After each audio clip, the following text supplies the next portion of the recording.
And now I'll leave the floor to Véronique Delisle, project manager from the Canmet Energy Research Center, Natural Resources Canada, and Stephen Wong, that it's a researcher from the Natural Resources Center of the Government of Canada. He's been working with government partners and just to work in the sustainable energy for Canada. So here we have the presentation. Yeah. Veronique, you can start. Yeah, can you hear us? Yes, okay. Perfect. So actually, I will let Stephen start. Stephen, you are on mute. Good morning. My name is Stephen Wong, and my colleague on the screen is Véronique Delisle. We're both from Natural Resources Canada's Canmet Energy Laboratory in Varennes, which is just outside of Montreal. Today, we'll be presenting on Canada's experience with the smart grid. Thank you very much for the invitation. Just quickly agenda today. So we'll present on Canada's landscape and electricity context, the status of smart grid in Canada with a little bit of focus on smart meters and advanced metering infrastructure, and a little bit on our international collaborations. So Canada's landscape, just to put everything into context of what we will give later in this presentation, we have a land area of about 10,000 million square kilometers and a population of 38 million. That's roughly about twice that of Chile, but spread over a much larger area. We also deal with a lot of remote communities, a large majority of which are not connected to any large interconnected grid. So the key challenges about Canada is that electricity is a provincial territorial jurisdiction. What this means in essence is that Canada does not have a national power grid, but we have at least 13 different systems. So the experiences and the deployment of the electric grid across Canada really depends on which province or territory with which it is in. The experience of, say, British Columbia and the next door neighbor Alberta can be very different. They will have different generation mixes. BC would have, for example, a lot of hydro, whereas Alberta would have a lot of natural gas.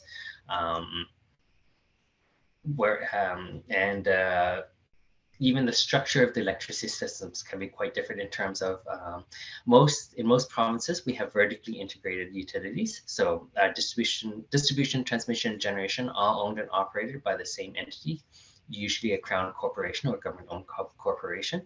However, we do have two market or deregulated systems in Alberta and Ontario. So these two systems are, again, completely separate from one another, but they are market-based systems that run electricity markets, where generation is separated from distribution and transmission. And even then, their structures are entirely different from one another. Most interconnections in Canada are not between provinces, but are with the United States. They run north-south. We do have a Canada Energy Regulator. It's very different than, say, FERC. Again, the Canada Energy Regulator doesn't look at intra-provincial electricity stuff. It just oversees inter-provincial and international trading.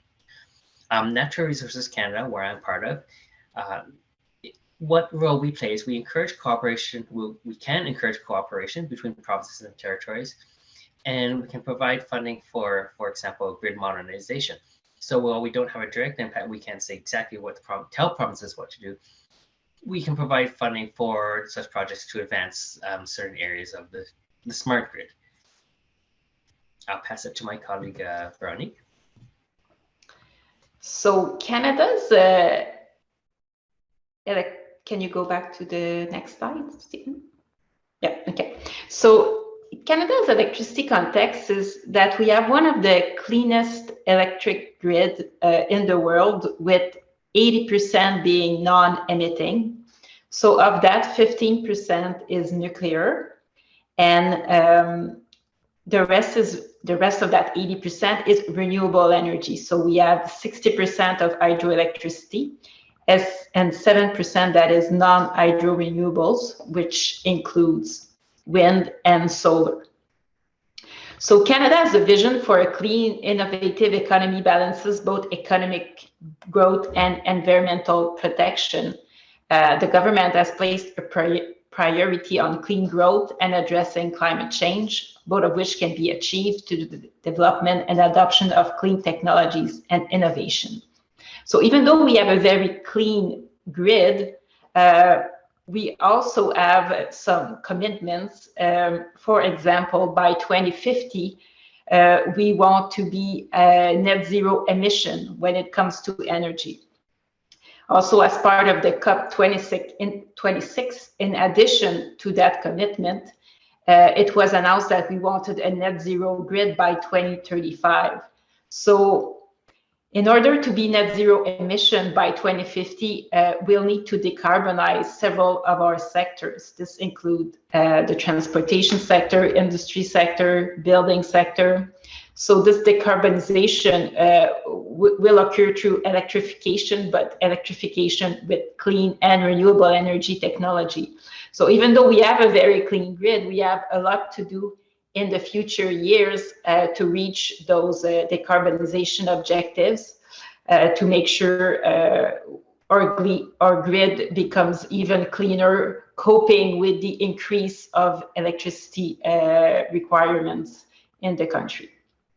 Next slide, please.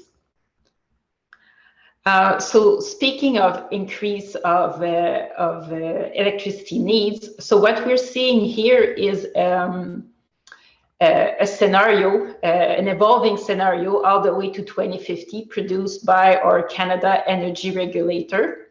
Note that these scenarios do not include the 2050 net zero emission target and the 2035 net zero grid target. But what we can see on this graph is in terms of capacity. So if we look on the left, in 2010, we had an overall capacity of 132 gigawatt in Canada. This capacity is expected to increase to 210 gigawatt by 2050. Just to give you an idea, I believe in 2010 in Chile, the capacity was 15.9 gigawatts, so nearly 16. So Canada is about 12 times more than Chile. So in terms of capacity by 2050, this increased capacity means an increase in solar use by a factor of 6, as well as 27 gigawatt more of wind production. In terms of electricity, so in terawatt hours and really electricity production, in 2018, we were, as we saw in the previous slide, at 641 terawatt hours. So in 2050, we would be at 821 terawatt hours. Hydro would still be a main component of our generation with 56% of hydro. So it decreases because we have more production. The percentage decreases because we have more production overall. And 20% more wind in 2050 than we have now in than we had in 2010. Next slide, please. So moving forward with the what's the status of smart grid in Canada? So in order to look at the trends and status of smart grid in Canada, we use some key metrics. So some of these key metrics include smart meters deployment. So right now in Canada, we have about 13.3 million of smart meters. So this represents at least 80% of our overall meters. So we could say that smart meters is deployed at the 80% level in Canada, so largely deployed. And of that, since 2018, we saw an increase of 1.2 million. Another metric that we consider is the the electrification of the transportation sector, so looking at both the number of electric vehicles on the road and the number of EV chargers. So in terms of electric vehicles, so we are at 204,000 electric vehicles on the road right now, but that includes an increase of 110 since 2018. So it has almost doubled in the last 2 years. And this is also coupled with an increase of the number of public electric vehicle chargers. So we currently have 13,000 in Canada, but about 5,000 of these chargers were installed since 2018. Of these chargers, 82% are level 2 and 18% are level 3. So level 3 means it's a DC charger, whereas level 2 means it's an AC charger. Other key metrics include, of course, storage and renewable energy. So in terms of installed solar photovoltaic capacity, we are currently at 2.9 gigawatt AC, which corresponds to an increase of 11% since 2018. Of that, 67% is centralized and 33% is decentralized. So what do we mean by decentralized? Decentralized means that there's actually self-consumption at the location where it's being produced. So we can think of building integrated photovoltaic system or building applied photovoltaic system. So this would be the 33% that we're talking about here. Just to give you an idea in terms of the solar potential in Canada, sometimes we might think that there's not a great solar potential in Canada, but it's not true. So I looked at the numbers to compare with Chile, for example. So in Canada, our daily average practical solar potential, according to the Global Solar Atlas, is 3.816 kilowatt hour per kilowatt peak, whereas in Chile, it's 5.365 kilowatt hour per kilowatt. So 1.4 times more in Chile than in Canada. In terms of wind installed capacity, we are currently at 13.6 gigawatt AC installed, which is an increase of 6% since 2018. Of that, 93% is connected to the transmission system and 7% to the distribution system. Since 2018, we've also seen a significant increase when it comes to storage. The number of projects related to storage has actually almost doubled since 2018. We currently have 500 megawatt of storage, which corresponds to 4.1 gigawatt hour. Next slide, please. We also, as part of Natural Resources Canada, we collect information from our provinces and territories to have a better picture of the status of smart grid in Canada. So the following slides will describe some key highlights of that data we're collecting. Next slide, please. So one of these highlights is that since 2018, 70% of the public funding related to smart grid totalized $259 million. And this was related to support distributed energy management systems and electric vehicle integration. Also, when we ask our provinces and territories about the top drivers for smart grid, they mention renewable energy targets. So we need to have more renewable energy. There are challenges to the integration, and smart grid can help us definitely to deal with these challenges and deal with, for example, the variability of renewable energy sources like wind and solar. Also, we looked in the previous slide at the number of storage projects in Canada. Well, 80% of these storage projects are actually related to battery technology that is used to store renewable energy and support grid reliability. Next slide, please. Grid modernization priorities for provinces and territories include distribution automation and management, cybersecurity, voltage and reactive power management, as well as outage management. So this is what our provinces and territories have identified as key priorities for grid modernizations. And on the right, well, this I mentioned already that our charging infrastructure for electric vehicle has almost more than doubled actually since 2018. Next slide, please. And finally, for those key highlights on the status of smart grid in Canada, we have a few demand response programs in Canada that are managed by utilities.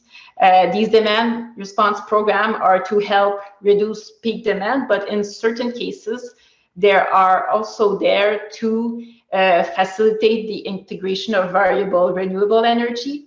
So, for example, in some cases, there are locations where they have a lot of wind production at night that they want to use locally. So demand response programs to use that wind energy when it's being produced locally are in place. There's a significant research happening in terms of advanced inverter functions, so inverters that can provide additional support to the grid, including balancing of variable renewables with frequency ride-through, voltage ride-through functions.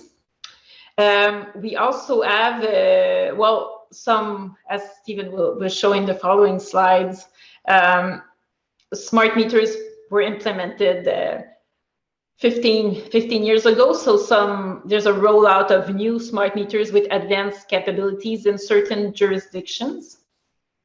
So these advanced capabilities include finer temporal resolution when it comes to data collection and transmission. In some cases, the utility can know on which phase the client is. Some smart meters can provide peak power and voltage. And some smart meters can also be used as a hub to communicate with the other smart devices in the house. Next slide, please. This is showing the cumulative public investments in smart grids since 2003. So as I understood, in Chile, it's all privatized. In Canada, the different governments, so federal governments, provincial, territorial government, can provide funding for smart grid projects. So since 2003, public investments have been provided for 538 projects, which corresponded to actually $726 million of investment. But the project value is greater because, of course, sometimes those programs require that the private industry puts some money into it to leverage the public investment. So this total project value corresponds to $2 billion, a little bit more than $2 billion. And you can see here where, in what topic those investments were made, with the little graphics there. So there were some investment in storage, microgrids, grid monitoring and automation, electric vehicle integrations that you see in almost all locations, distributed energy resource management, demand management, as well as stakeholder engagement. And actually, in the last, since January 2019, 260 million was made in public investment. So there's been a significant increase since 2019. Next slide, please. One of our latest programs at Natural Resources Canada, which is very interesting, is called the Smart Renewable and Electrification Pathway Program. So this program will be investing 964 million over 4 years to advance smart renewable and grid modernization project. And the very interesting part of this program is that it's really focusing on how can distributed energy resource provide grid services that were traditionally provided by synchronous generators like hydro, natural gas, and coal. So there's a really an important grid service aspect to that program. Next slide, please.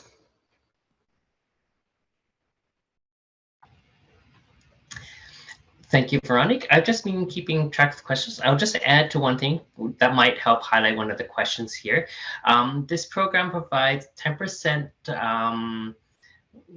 grant or funding, up to 10% funding or for established renewables such as solar and wind.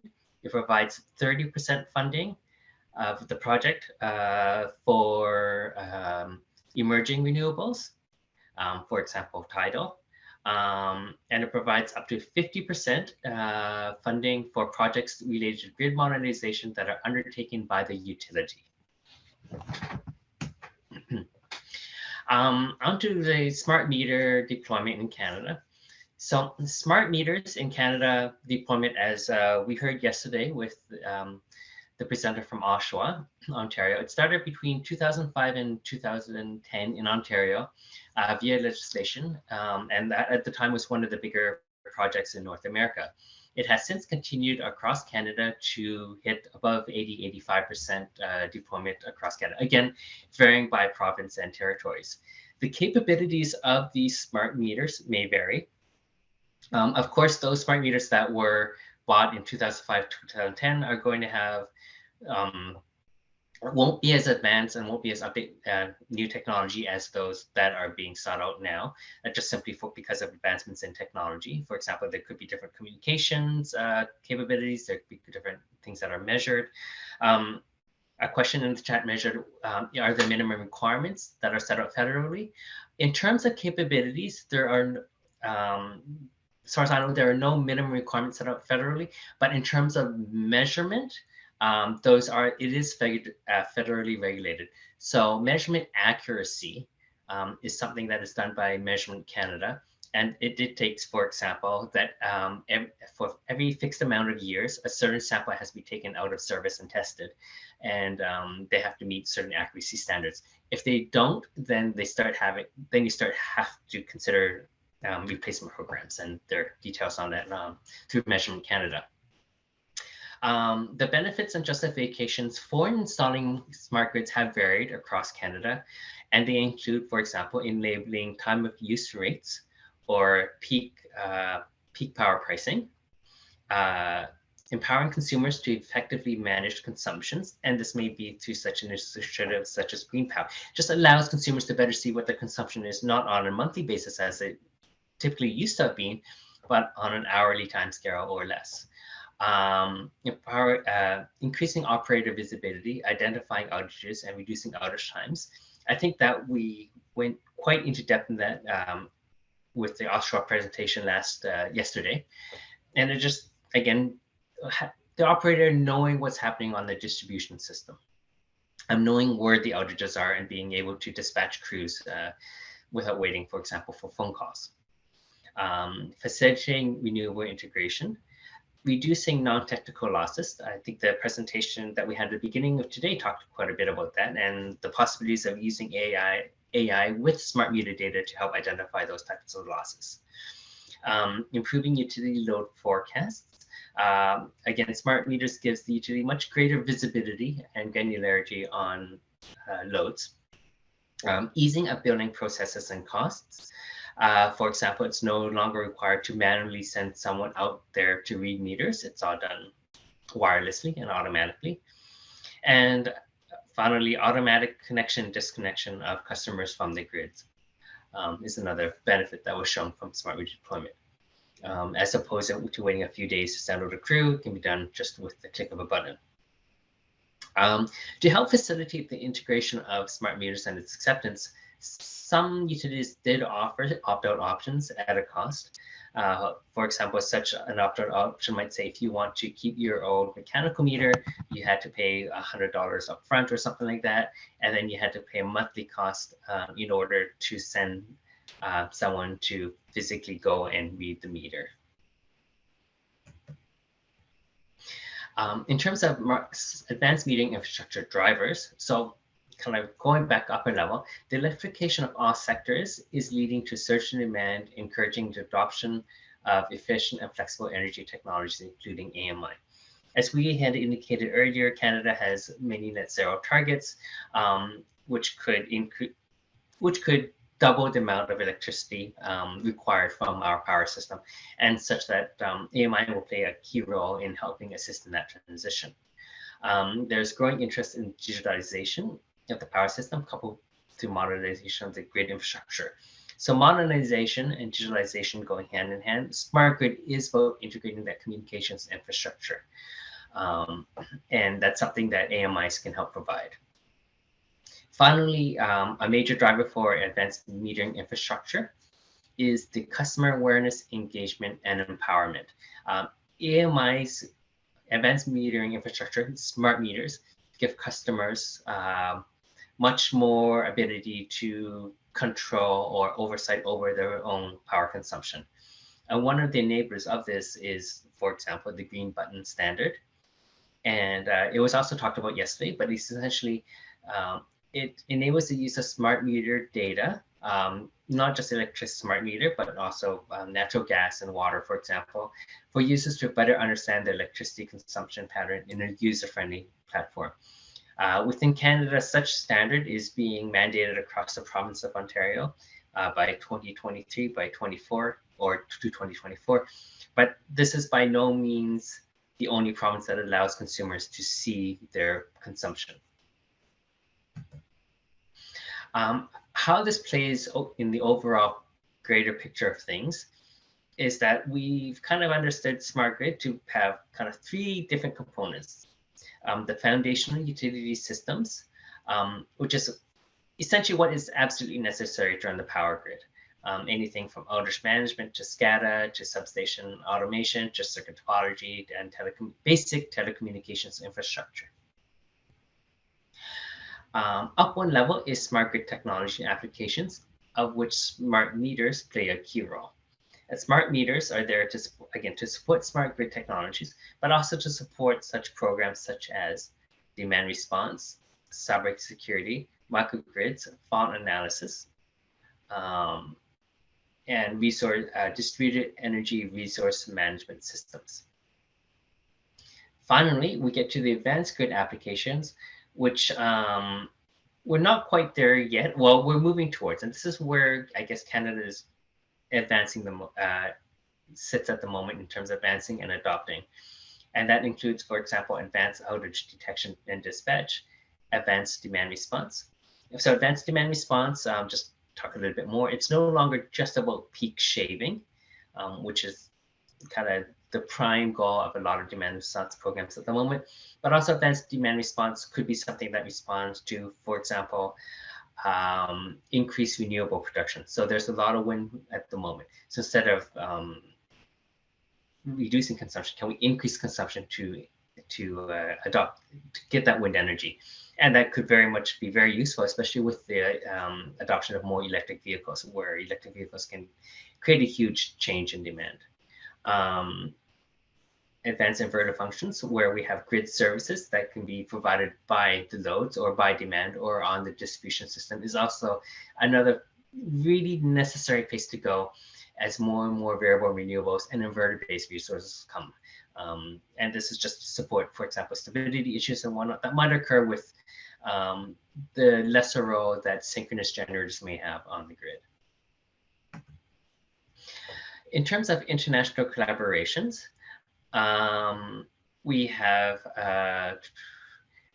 two major ones. The first is the International Smart Grid Action Network, which is formally established as an International Energy Agency technology collaboration program, consisting of 25 member countries plus the European Commission.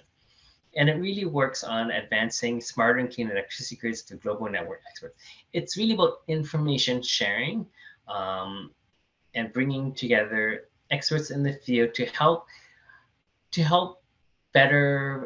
give information to better inform better policies and policy making. The second one is the Mission Innovation 2.0, which is so Mission Innovation 2. Phase 2 was launched actually in Chile. This particular one with regards to power system is known as the Green Powered Future, co-led by China, Italy, United Kingdom. And again, it's about bringing together experts to demonstrate by 2030 power systems will be more effectively able to integrate up to 100% variable renewable energy. This initiative is a little bit more on the technical side, but again, it's a lot focused on information sharing, and it's based on 3 pillars or three knowledge areas. The first is the creation of affordable and focus on affordable and reliable variable renewable energy technologies. The second is on understanding system flexibility and market design, where flexibility is a very hot topic these days in terms of power systems. It's flexibility in that it's not just the responsibility of generators to provide the power to the power system, but flexibility can be provided by loads and distributed energy resources. Finally, system integration, data and digitalization. Data and digitalization, which has very much been a theme and will be a theme of grid modernization going forward. Thank you. If you have any questions, feel free to contact us at the emails there, and we're free to take any questions at the moment.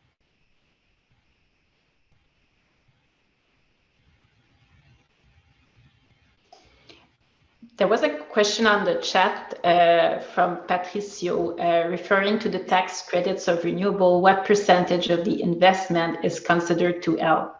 There are many programs related to clean energy. Some are federal, but most of them are actually coming from the provinces to a federal program called the Low Carbon Energy Fund. So the federal has the Low Carbon Energy Fund and gives money to the provinces to manage their own clean energy program. So there are so many programs that it really depends on the provinces on what they're offering. So it's very hard to give an exact number on that.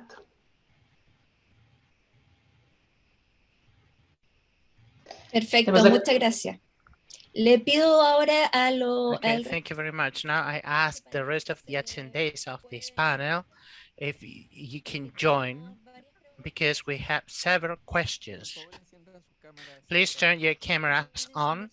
Catherine, you can turn your cameras, microphones on. We've got a question for Alexander. What are the current cyber threats you've seen in practice in the region, and what solutions can we apply? Well, I think lastly, for some reason, the host doesn't allow me to turn my camera on. If it seems to be a restriction. Now you could.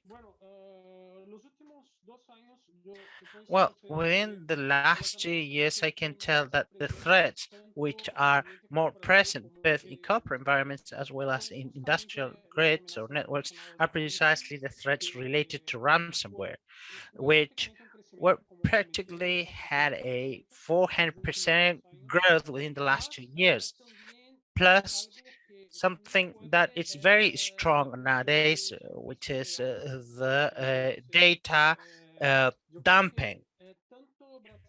I think both Brazil and the Chilean market are very strong in terms of the new laws of data protection. Basically, there are already cases of hacker groups. What they do is they make an attack to a certain company. They collect these personal data and private data, and they just threat against these companies. They blackmail these companies, saying you have to make a payment for a certain amount for this private database, and this payment, then the Chilean market is also happening here. For instance, in Brazil, depending on the size of the company, may reach up to $1 million. I see a lot this topic of attacks, which purpose is data leakage from customers. Those are the two strongest threats in uh, these threats, ransom and attacks with the purpose of leaking confidential data from the customers' databases. Thank you, Alexander. Very clear your answer. Now we're going to continue with Veronique and Stephen. I'm going to put together two questions in one. The first question is if there is any national law for minimum requirements for smart meters, or any company decides on their own the different features the smart meters has to have. The other important thing is how to around the change of smart meters. Does the government use a communicational policy, more economic incentives, etc.? What was the strategy to incentive the massive shift for smart meters? This question is specifically because in Chile, we had a change to smart meters that was an attempt that was not well received by the citizens, by the civil society, and because of that, at the end of the day, it failed the change. So I'll have a go first at this question, and Véronique can help correct me as I go. So is there a national standard or minimum requirements? So there is no national standards for smart grid. The requirements or capabilities of smart grids are set out by either the provinces or the utilities themselves, and they will vary both on a provincial basis and perhaps even utility by utility. As I had mentioned earlier, the only requirement kind of federally is the Measurement Canada standard, or Measurement Canada, which requires that these meters be accurate, and they have a testing procedure and measurement procedure in place to make sure that they are measuring consumption correctly. And this goes not just for smart meters, but anything that requires weights and scales measurements, essentially. In terms of drivers for the smart grid or justifications for the smart grid, sometimes these justifications were put through by the province, or sometimes these justifications were put through by the utility. Again, there was no federal push. It is a provincial and territorial item. Some utilities, they just decided that they applied to the regulatory board saying that we need these smart meters for various reasons. And we can go back to the slide that I showing all those reasons that were listed, including ease of billing, enabling of different rate tariff structures, reduction of non-technical losses. But these justifications will vary depending on the province or territory and the systems of which they may be implemented. Yeah, and once the province or territory energy regulator has approved, then the utility can move forward. Regarding social acceptance, it varied, but as Stephen mentioned, one of the key element, let's say in the province of Quebec, was to say you can opt out if you do not want a smart meter, but this will be the cost for keeping your old one, and the monthly costs or every 2 month cost, so that someone can actually come to your house and read the meter.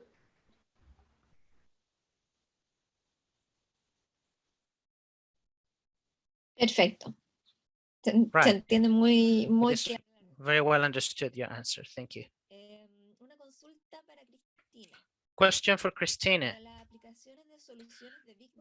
For big data solution applications, do you require data protection regulation deployed in the country, since Chile has no regulations linked to GDPR such as in Europe? Yeah, in fact, there is a regulation protecting personal data of customers. Anyway, all these algorithms applied beside fulfilling the data protection regulation by the customer, we don't have to use personal data or that might identify a specific customer. In many of these applications, those data are not necessary. Just with consumption patterns and other non-identifiable data to a customer, we can already develop those applications.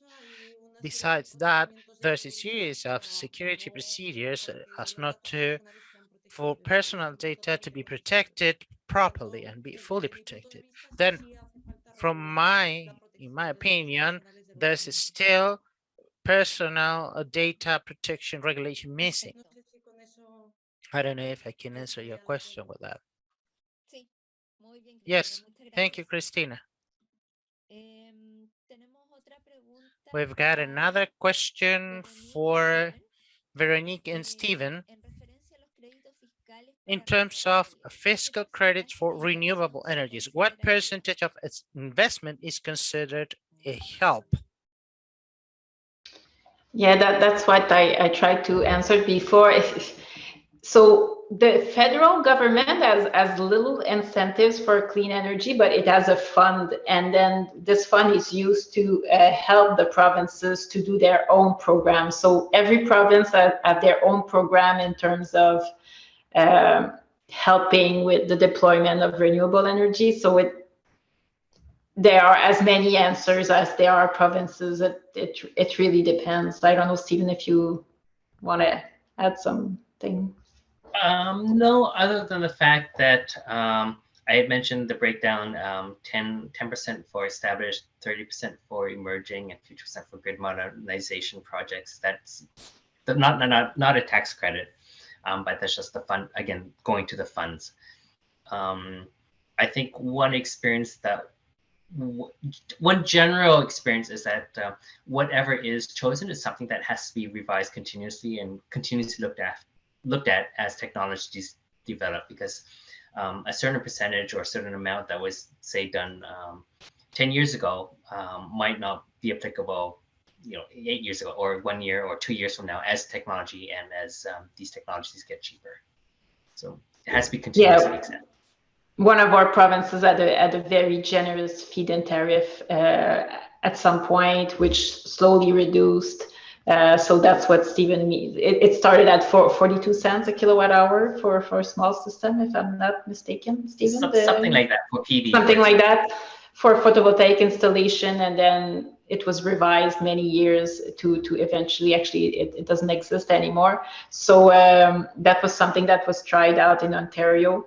But it was specific to Ontario. So that the consequence of that was there was a lot of PV system installed, but then it was revised because of many reasons. So yeah, the many different experiences in Canada regarding to different systems to incentivize the installation of renewable energy technologies. Perfecto. Muchas gracias. Right. Thank you very much. Very clear your answer too. With this, we are in time. We're going to thank all the lecturers and panelists at the same time. It's been a very enriching conversation,